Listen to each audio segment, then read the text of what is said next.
விஜய் அவர்கள் பொங்கல் வாழ்த்து சொல்லியிருக்காரு. பொங்கல் வாழ்த்தோட சேர்த்து புத்தாண்டு வாழ்த்து சொல்லியிருக்காங்க. சித்திரை ஒன்று தான் எங்கள் புத்தாண்டு. தமிழர்கள் அத்தனை பேருக்குமே சித்திரை தான் புத்தாண்டுன்னு தெரியும். அப்படி இருக்கக்கூடிய தமிழர்களை திருப்பி குழப்பதற்கு ஆல்ரெடி திமுகன்னு ஒரு சக்தி முயற்சி பண்ணிட்டு இருக்கு. அப்புறம் எதுக்கு நீங்க இதுக்கு பருத்தி மூட்டை குடவுன்ல இருந்திருக்கலாமே? அதான் திமுக இருக்கு. இல்ல சாரு போன தடவை சொல்லும் போது சொன்னாரு, இந்த சூரிய பகவானை வந்து தமிழர்கள் வணங்கினாங்க அப்படின்னு.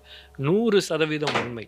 காரணம், தமிழர்கள் தங்களுடைய இந்த நாட்கணக்கு இருக்குல்ல, அதை வந்து பாரத தேசம் ஃபுல்லாவே மக்கள் வந்து 2 வகையில தான் கணக்கிட்டு இருக்காங்க. ஒன்று சூரியனை அடிப்படையா வச்சுக்கிட்டு, இன்னொன்னு சந்திரனை அடிப்படையா வச்சுக்கிட்டு. அந்த வகையில தமிழ் பேசும் மக்கள் சூரியனை மையமா வச்சு இயங்குனதுனால சித்திரை 1 தான் வந்து அவர்களுக்கு புத்தாண்டு. இதுக்கு முக்கியமான காரணம் சோழர்கள். ஏன்னா அவங்க வந்து சூரிய வம்சப்பட்டவர்கள். அப்போ தமிழ் புத்தாண்டு அப்படின்னு நம்ம சொல்றோம், அதுல தவறு இல்லை. ஆனா தமிழர்களுக்கு மட்டும்தான் இன்னைக்கு புத்தாண்டான்னு கேட்டா அதையும் நம்ம சொல்ல முடியாது. ஏன்னா இந்தியால எந்தெந்த மாநிலங்கள்லாம் சூரியனை மையமா வச்சு நாட்களை கணக்கெடுக்கிறார்களோ அன்னைக்கு எல்லாருக்குமே புத்தாண்டு தான். இந்த விஷயமே யாருக்கும் தெரியாது. சோ சித்திரை 1 தான் தமிழர்களுக்கு புத்தாண்டு. அதே போல நார்த் ஈஸ்ட்லயும் அவர்கள் சூரியனை மையமா வச்சது, அன்னைக்கு அவர்களுக்கு தான் புத்தாண்டு. தெலுங்கு வருட பிறப்புன்னு சொல்றாங்க, அன்னைக்கு தெலுங்கு பேசும் மக்களுக்கு மட்டும் புத்தாண்டு இல்ல. யார் யாரெல்லாம் சந்திரனை மையமாக வைத்து நாட்களை கணக்கிடுகிறார்களோ அந்தந்த மாநிலங்களுக்கும் அது புத்தாண்டு தான்.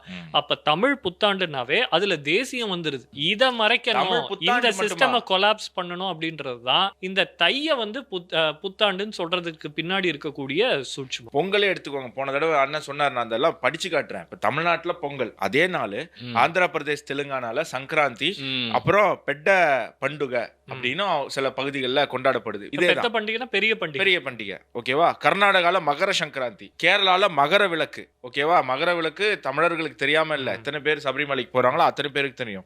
பஞ்சாப், ஹரியானா, ஹிமாச்சல், டெல்லி, ஜம்மு காஷ்மீர்ல லோரி. இதே மாதிரி பொங்கல் கொண்டாடுவாங்க, இதே மாதிரி சூரியனை வணங்குவாங்க, இதே மாதிரி எரிப்பாங்க போகி அன்னைக்கு. ஆக்சுவலி இந்த லோரி எஸ்பெஷலி போகி பண்டிகைக்கு. ஆனா அடுத்த நாள் சூரியனை கும்பிடுவாங்க.